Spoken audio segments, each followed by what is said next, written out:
তো দেখো এখানে আমরা মডেল সেট 6-এর মধ্যে এলাম। দেখতেই পাচ্ছ স্কুলের নামটা লেখা রয়েছে কিশোরগঞ্জ এসএস সাধন এইচএস এই স্কুল। তারপর দেখো বিভাগ ক লেখা রয়েছে, সঠিক উত্তরটি নির্বাচন করো।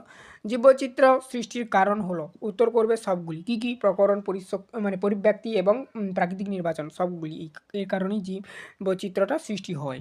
তারপর দেখো নেক্সট 2 দাগের প্রশ্ন ছিল যে পর্বে ছদ্ম দেহগহ্বর দেখা যায়, সেটি হলো, উত্তর করবে নিমাটোডা, অপশান সি।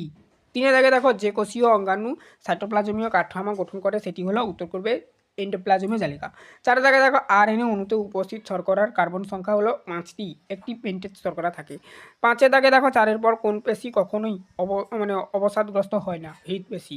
6 দাগে দেখো আরবিসির কবরস্থান হলো, উত্তর করবে প্লিহা বা স্পিল, যেটাকে বলা হয় ইংলিশে। 7 দাগে দেখো বলা হয়েছে রিকেটের সঙ্গে সম্পর্কিত ভিটামিন ও খনিজ মৌল হলো যথাক্রমে ভিটামিন ডি ও সি এ অর্থাৎ ক্যালসিয়াম। এবার দেখো বিভাগ খ। এখানে দেখো বলা হচ্ছে একটি বাক্যে উত্তর দাও যে কোনো 3টি। প্রদত্ত 4টি শব্দের মধ্যে কোনটি বাকি 3টির সঙ্গে সম্পর্কিত, খুঁজে বের করে লেখো। মোলাস্কা। বাকি 3টি মেন্টাল পর্দা দ্বারা অক্ষীয় মাংসল পথ এবং নরম অক্ষাণ্ডায়িত দেহ সবই মোলাস্কা পর্বের বৈশিষ্ট্য।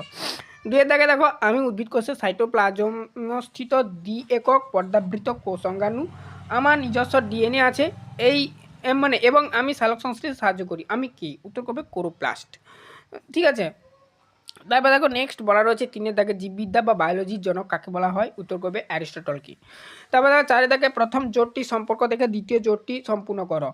ACL পাকস্থলী শূন্যস্থান। তারপর দেখো যকৃৎ, উত্তর করবে পিতরস বা বিল, যেটাকে বলা হয়।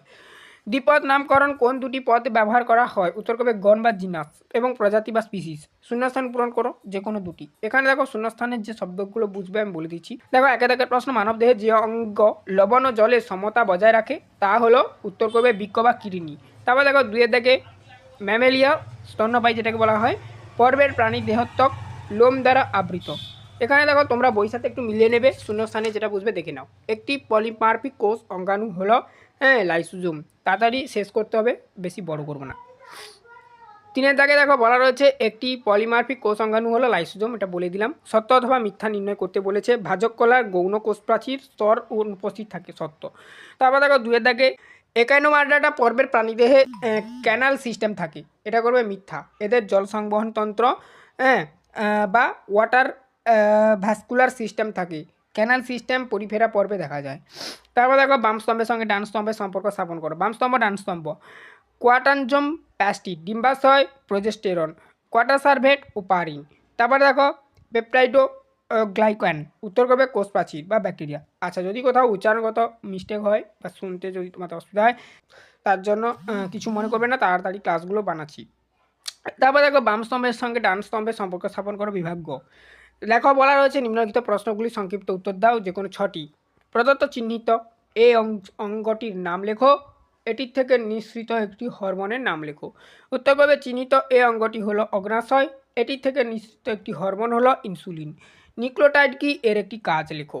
নিউক্লিওটাইড হলো নিউক্লিক অ্যাসিড অর্থাৎ ডিএনএ ও আরএনএর গঠনগত একক, যা একটি নাইট্রোজেন বেস, একটি পেন্টোজ শর্করা এবং একটি ফসফরিক অ্যাসিড নিয়ে গঠিত।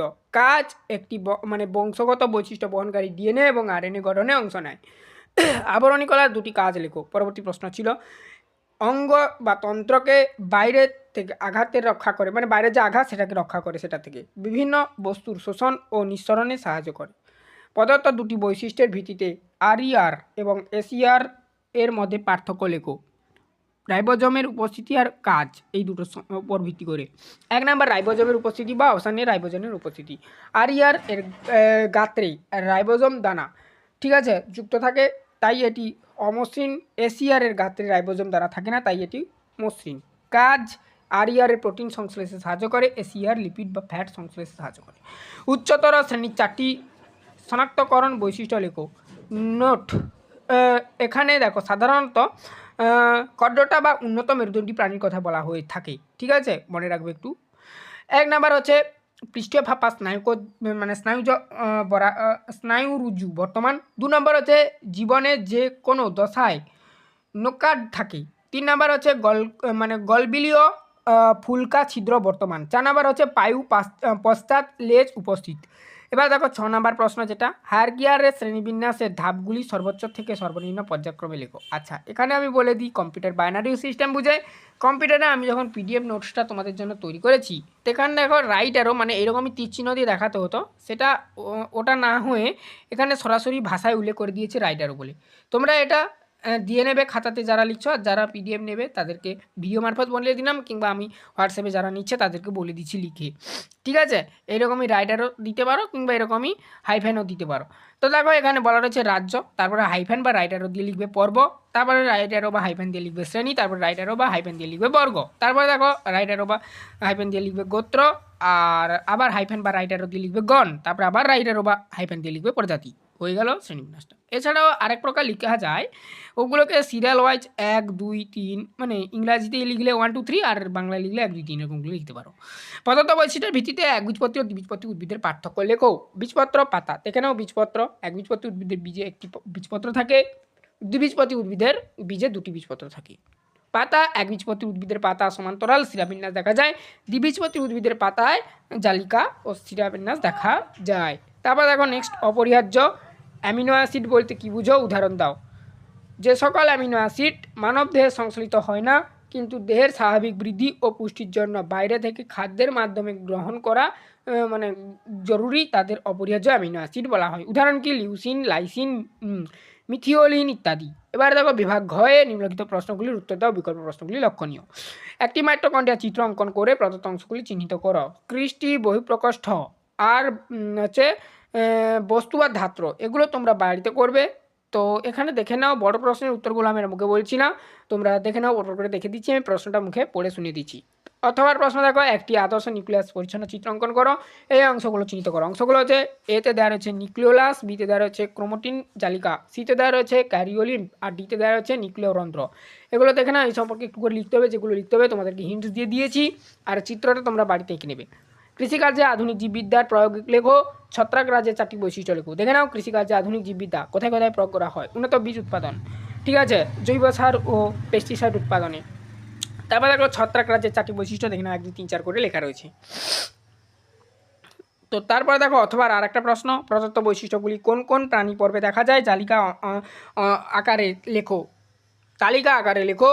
দেখো এতে বলা আছে লালিতন্ত্র, বিতে দেওয়া রয়েছে নোটোগার্ড, সিতে দেওয়া রয়েছে দংশক। দংশক হচ্ছে বা লিডোব্লাস্ট কোষ, আর দ্বিপদ নামকরণের 3টি নিয়মাবলী বিবৃত করো। দেখো এখানে বলা রয়েছে বৈশিষ্ট্য ও সংশ্লিষ্ট প্রাণী পর্ব, দেখে নাও। তো দেখতেই পাচ্ছ, তো সবটা লেখা রয়েছে, উত্তরগুলো। দ্বিপদ নামকরণের 3টি নিয়মাবলী দেখে নাও। এই ছিল টোটাল তোমাদের মডেল সেট 6 সমস্ত প্রশ্ন, তার উত্তরের সমাধান। আশা করি তোমরা বুঝতে পেরেছো। চ্যানেলে নতুন থাকলে সাবস্ক্রাইব করো, বেল আইকন অপশনে সেভ রাখো। যারা যারা নোটস নেবে না, তোমরা এরকম স্ক্রিন দেখে দেখে লিখে নাও। সমস্ত প্রকার সুবিধা তোমাদের জন্য প্রোভাইড করছি আমরা। আর যারা নোটস কিনতে চাইছো, কম দামে কিনতে পারো পুরো পিডিএফ নোটসটা। এই পিডিএফের মধ্যে তোমাদের প্রথম পর্যায়ক্রমিক মূল্যায়নের 11টা মডেল সেটের সমাধান করা রয়েছে। সেম এমনিভাবে সমস্ত সাবজেক্ট আমাদের কাছে পাবে নবম শ্রেণীর। এছাড়া দশম শ্রেণী, একাদশ শ্রেণী, দ্বাদশ শ্রেণী সমস্ত পিডিএফ আমরা প্রোভাইড করে থাকি। ঠিক আছে, তো আজ অবধি সবাই ভালো থাকো। প্লেলিস্টের মধ্যে আগের মডেল সেটের ক্লাসগুলো পেয়ে যাবে, লিঙ্ক এই ভিডিও ডিসক্রিপশানে দেওয়া রইল।